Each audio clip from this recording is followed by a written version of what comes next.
გამარჯობათ მეგობრებო, მოკლედ დღე არ გავა ქოცებმა თავისიანი რომ არ დააკავონ, ეხლა დღეს დააკავეს ცნობილი ფეხბურთელი ალექსანდრე ამისულაშვილი და მისი და, რომელიც არის ირაკლი ზარქუას და.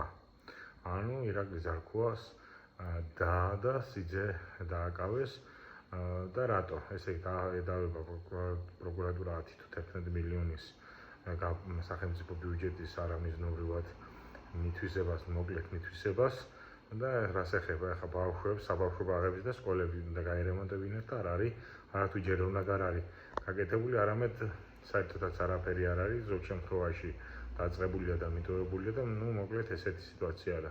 ქოცებ არა და პატრიცემული ირაკლი ზარქუა იმაშვებოდა კაცო, გამოდიოდა და იძახოდა რომ აი გინდათო ჩვენიო ბავშვებშიო LGBT პროპაგანდა იყოსო და იქ იმას ასწავლიდნენ და ამიტომ ნაძირალამ და ბოდიშიდან განდილამ ადგა და 11 მილიონი მოპარა ბავშვებს და სახელმწიფოს.